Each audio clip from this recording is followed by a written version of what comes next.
इस कहानी की शुरुआत में हमें अमेजन के सबसे गहरे जंगलों का सीन दिखाया जाता है, जहाँ हम 13 साल की एक लड़की को देखते हैं जिसका नाम एनबो होता है, जो अपने कबीले की सबसे अच्छी शिकारी बनना चाहती थी। इसीलिए वो पेड़ के ऊपर जाल बिछाकर शिकार करने के लिए एक ट्रे बिछाती है, मगर उसने जाल में चारा नहीं फंसाया होता, जिसकी वजह से कोई भी जानवर जाल के पास नहीं आ रहा था। एम्बो जाल में चारा फंसाने जाती है, उसे पेड़ के पीछे से किसी जानवर की आवाज आती है। एम्बो जानवर का पीछा करने के लिए उस पर तीर चलाती है, मगर उसे तीर चलाना नहीं आता। तभी वो गलती से अपने खुद के बिछाए ट्रेप में फंस जाती है, जिससे वो पेड़ से उल्टा लटक गई थी। तभी वहाँ वही पक्षी आता है जिसके लिए एम्बो ने ट्रेप बिछाया था, मगर आसानी से जाल में फंसे चारे को खाकर उड़ जाता है और एम्बो कुछ नहीं कर पाती। वहीं फिर हमें जूमी और हुरियंका नाम के दो आदिवासियों को दिखाया जाता है। हुरियंका, जो कि कंदामो कबीले के मुखिया है, वो अपनी बेटी जूमी से कहते हैं कि तालाब की मछलियों के साथ लोग मर रहे हैं और कई बीमार भी हैं। ये सब एक शराब की वजह से हो रहा है, इसीलिए तुम्हें नई मुखिया बनकर इस शराब को खत्म करना होगा। जूमी कहती है कि मैं जिम्मेदारी नहीं ले सकती। तभी वहाँ चुनी नाम की एक औरत आती है और जूमी से कहती है कि तुम मुखिया बनने के लायक हो, अब तुम ही इस जंगल के शराब को खत्म कर सकती हो। जूमी अपने पिता से पूछती है कि मैं शराब को कैसे खत्म कर पाऊंगी। हुरियंका बताते हैं कि शायद ये शराब हमारी वजह से है, क्योंकि हम पत्थर दिल हो चुके हैं, मगर तुम्हारी नीयत साफ है, इसीलिए तुम कंदामों को बचा सकती हो। वही एम्बो के पास अतोक नाम का एक शिकारी आता है, जो कि एम्बो के कबीले से था। एम्बो अतोक से कहती है कि तुम मेरी मदद करो, वरना हम जूमी के रानी बनने के जश्न में देरी से पहुँचेंगे। अतोक कहता है कि तुम्हें अपनी मदद खुद करनी होगी, और वो पेड़ में एक चाकू घोंप कर वहाँ से चला जाता है। एम्बो ने चाकू लेने की कोशिश की, मगर वो नाकामयाब रही। तभी उसके पास जंगल के दो रूहानी फरिश्ते आते हैं, जिनका नाम वोका और डीलो था। वो एम्बो से कहते हैं कि हम तुम्हारी मदद करेंगे, मगर तुम्हें जूमी की मदद करनी होगी, जिससे वो कबीले को बचा सके। एम्बो को लगता है कि वो काफी समय से उल्टी लटकी हुई थी, जिसकी वजह से उसे रूहानी फरिश्ते दिखने का वहम हो रहा है। एम्बो कहती है कि अगर तुम रियल में हो तो मुझे पेड़ से नीचे उतारो। वोका और डीलो दोनों मिलकर एम्बो को पेड़ से नीचे उतारते हैं। एम्बो को उन पर भरोसा हो गया था और सभी जूमी के जश्न में जाने लगते हैं। वहीं हुरियंका जूमी को कबीले की रानी बनाते हैं। एम्बो भी वहाँ गई थी। वो जूमी से कहती है कि मैं तुम्हारे लिए कुछ खास तोहफा लेकर आई हूँ, और वो सभी से कहती है कि मैं जूमी के लिए जंगल के दो रूहानी फरिश्तों को लेकर आई हूँ, जो जंगल के श्राप की वजह से गायब हो गए थे। वोका और डीलो वहाँ से भाग गए थे, क्योंकि जंगल के श्राप की वजह से वो कबीले के बाकी लोगों के सामने नहीं आ सकते।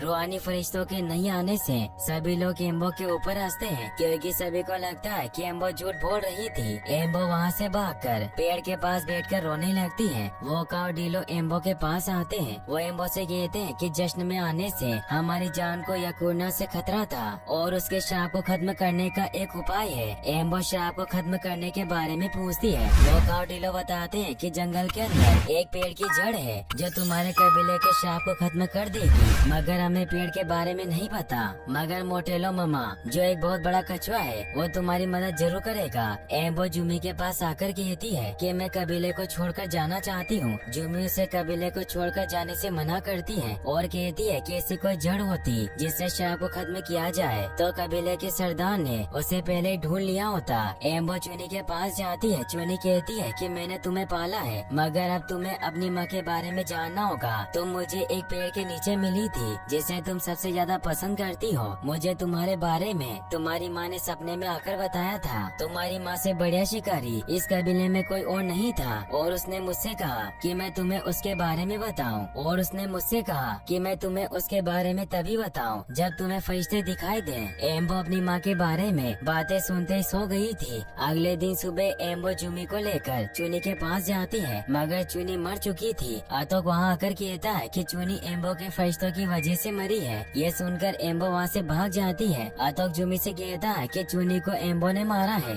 इसी वजह से वो यहाँ से भाग गई, मगर मैं उसके पीछे जाकर इस श्राप को खत्म कर दूंगा। जूमी उसे जाने से मना करती है, मगर उसकी बात नहीं सुनता और वहाँ से एम्बो के पीछे चला जाता है। एम्बो पेड़ के पास आकर रोने लगती है। तभी उसके पास एक कछुआ आता है, जिसे देखकर एम्बो कहती है कि तुम मोटेले मामा के दूत हो। एम्बो उसके पास मोटेले मामा को ढूंढने जाती है। एम्बो को भूख लगती है, जिसकी वजह से वो पेड़ों से फल तोड़ती है, मगर पेड़ पर बैठे कुछ चमगादड़ उस पर हमला करके उसे अपने पंजों में पकड़ लेते हैं। तभी वहाँ वोका और डीलो आकर एम्बो की जान बचा लेते हैं। वहीं कबीले के सभी लोग मिलकर चुनी को अंतिम विदाई देते हुए उसे पानी में बहा देते हैं। दूसरी तरफ अतोक एम्बो को जंगल में ढूंढ रहा था। उसे एम्बो के कुछ तीर मिलते हैं, जिसकी वजह से उसे पता चल गया था कि एम्बो किस तरफ गई है। फिर जूमी हुरिंका को बताती है कि अतोक एम्बो के पीछे मेरे मना करने के बावजूद भी गया। हुरिंका कहते हैं कि तुम अपने साथ 2 सिपाही ले जाओ और अतोक को ढूंढ लो, क्योंकि एम्बो को नुकसान पहुंचा सकता है। जूमी अपने साथ सिपाही लेकर एम्बो को ढूंढने जाती है। वहीं वोका और डीलो को भूख लगती है। वो एम्बो से तीर चलाकर फल तोड़ने को कहते हैं। एम्बो के पास तीर नहीं होते।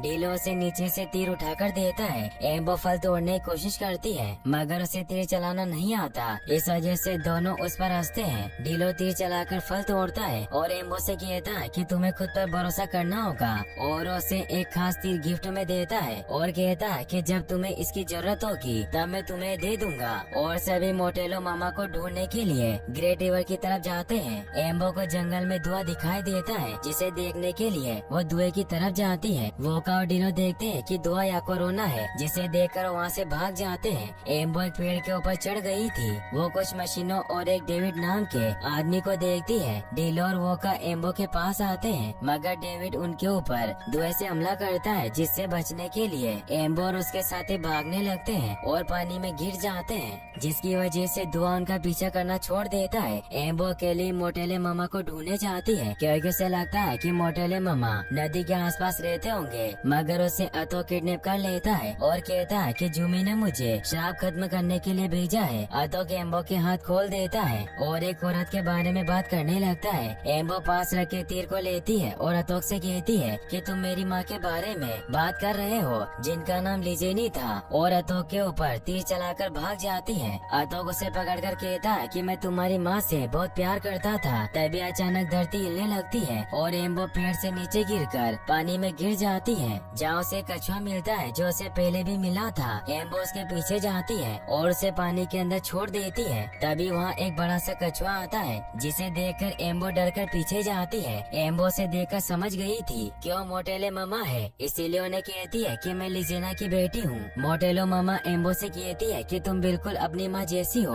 और जो तुम्हारा चहीता पेड़ है उसी में तुम्हारी माँ की आत्मा है। उसी पेड़ की वो जड़ है जिसे तुम ढूंढ रही हो। एम्बो रोने लगती है और मोटेले मामा से कहती है कि मैं जंगल से और यकुरोना से डरती हूँ, मुझे तीर चलाना नहीं आता। मोटेलो मामा कहती है कि यकुरोना ने मेरे बच्चों को भी बीमार कर दिया था। मुझे ऐसा लगता है कि अब काफी देर हो गई, मगर तुम जंगल को बचा सकती हो। तुम्हें अपनी माँ के पेड़ को एक पवित्र छुरी से काटना होगा जो आसमानी पत्थर से बनी हो। और एम्बो को अपने ऊपर बिठाकर कहती है कि तुम्हें एक ज्वालामुखी पर जाना होगा, जहाँ तुम ज्वालामुखी के मालिक पेलेजो से मिलना, और तुम उसके लिए कुछ मीठा गिफ्ट ले जाना, जिसके बदले वो तुम्हें छुरा दे देगा। एम्बो अकेले चलती हुई थककर जमीन पर गिर जाती है। तभी उसके पास वोका और डीलो आते हैं। उन्होंने एम्बो से कहा कि हमें पता है कि तुम्हें पेलेजो के लिए कोई मीठी चीज ले जानी है, और वो एक मीठी पत्ती वाला पेड़ बताते हैं और कहते हैं कि पेलेजो काफी गुस्से वाला है और उसे खुश करने के लिए तुम्हें पूरा पेड़ ले जाना होगा।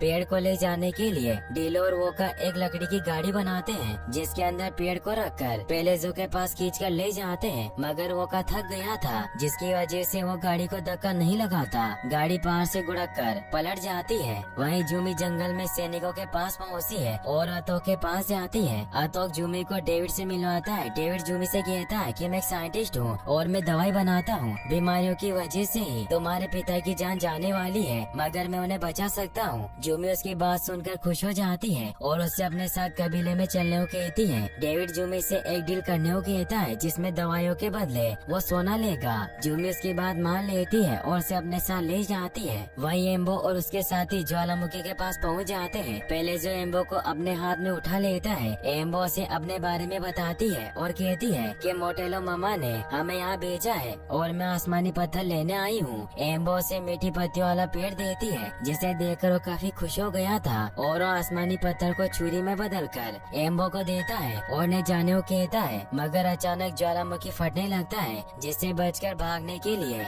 एम्बो पेलेजो से उसका पंखा लेती है, जिसके बदले में एम्बो से कई मीठे पेड़ लाकर देगी। एम्बो और उसके साथी पंखे को लेकर भागते हैं और उड़ने की कोशिश करते हैं, मगर वोका का वजन ज्यादा होने की वजह से वो एम्बो और डीलो को पंखे से भेज देता है। वोका भी लकड़ी की गाड़ी लेकर वहाँ से भाग लगता है एम्बो पंखे की मदद से अपने कबीले में वापस पहुंच जाती है, मगर वो पंखे के टूटने की वजह से नीचे गिर जाते हैं। वो कभी उनके पास आ जाता है। एम्बो ने कहती है कि अब मुझे माँ से बात करनी होगी और अपने फेवरेट पेड़ के पास आ जाती है जिसमें उसकी माँ की आत्मा थी। एम्बो जादुई खंजर से पेड़ की जड़ को काटने लगती है ताकि श्राप खत्म हो सके, मगर तभी जूमी एम्बो के पास आ जाती है और वो दोनों एक दूसरे से मिलकर बहुत खुश होते हैं। जूमी एम्बो के पास आकर उसे होरिनका के पास ले जाती है। जब डेविड की दवाई की वजह से ठीक हो रहे थे, इसीलिए जूमी एम्बो कहती है कि डेविड सभी को ठीक कर देगा क्योंकि उसकी दवाई बहुत असरदार है। मगर एम्बो कबीले में डेविड को देखकर वहाँ से भाग जाती है। जूमी भी एम्बो के पीछे जाती है। एम्बो ने बताती है कि वो आदमी खतरनाक है क्योंकि वो कोई इंसान नहीं है बल्कि वही बीमारी या कोरोना है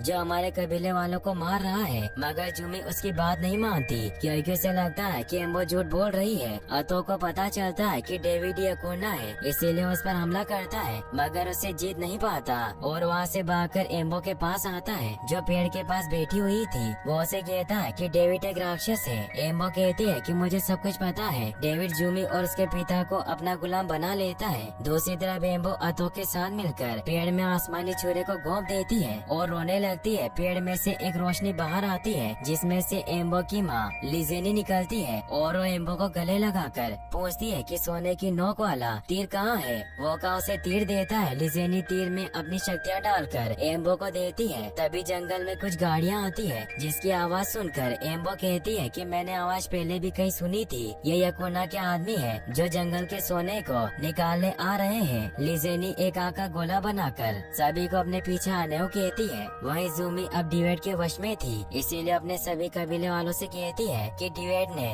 मेरे पिता की जान बचाई है जिसके बदले में हम उन्हें सोना देंगे और कुछ ही समय में उनकी मशीन यहाँ आ जाएगी। तुम सब उनके साथ काम करोगे और सभी को डेविड के सामने झुकने को कहती है। लिजेनी मशीन को लेकर आगे बढ़ रहे लोगों का रास्ता रोकती है और उन्हें वापस जाने को कहती है और आग का एक बड़ा सा गोला इंसानों की तरफ फेंकती है और वो डेविड के पास जाती है जहाँ वो सच बोलकर उसका शैतानी रूप निकालने की कोशिश करता है कि कुछ सालों पहले जब तुम मर रहे थे तो मैं तुम्हें कबीले में लेकर आई और तुम्हारी जान बचाई। मगर अतोक भी लिजेनी से प्यार करता था, इसीलिए उसने कबीले वालों को उनके खिलाफ भड़काया जिससे कबीले वालों ने उन दोनों के प्यार को नहीं अपनाया और उन्हें सजा दी। मगर लिजेनी को जंगल के फरिश्तों ने बचाया और वो जंगल के अंदर समा गई और डेविड यकुना नाम की बुरी शक्ति का शिकार हो गया और वो डेविड से यकुना को बाहर निकालने के लिए उसे बताती है कि तुम ही एम्बो के पिता हो। डेविड के अंदर मौजूद यकुना को इसे गुस्सा आता है और वो अपने रियल फॉर्म में आ जाता है। अतोक ने भी एम्बो को सब कुछ सच सच बता दिया था कि मेरी गलती की वजह से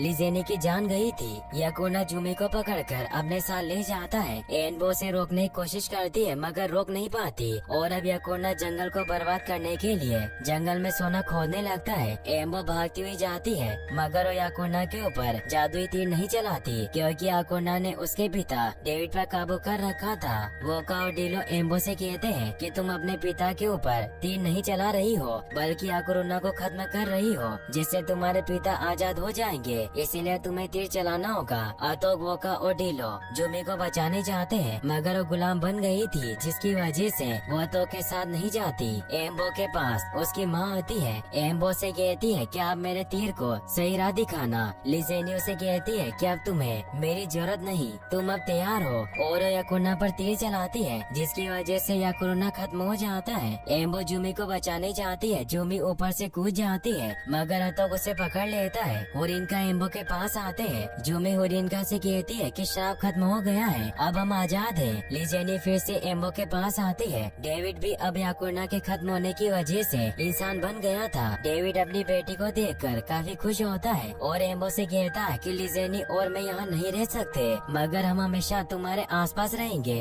अतो कहता है कि मैं हमेशा एम्बो का ध्यान एक पिता की तरह रखूंगा क्योंकि उसे अपनी गलतियों का पछतावा था। लिजेनी और उसका पति एम्बो से गले मिलकर फिर से पेड़ के अंदर चले जाते हैं जिसकी वजह से पेड़ खिल गया था। जूमी एम्बो के पास आकर उसे गले मिलती है और कहती है कि एम्बो सच में तुम्ही ने हम सभी को बचाया और सभी हंसने लगते हैं और यहीं पर इस मूवी की हैप्पी एंडिंग हो जाती है। गाइस अगर आपको ये वीडियो अच्छी लगी हो तो वीडियो को लाइक करने के साथ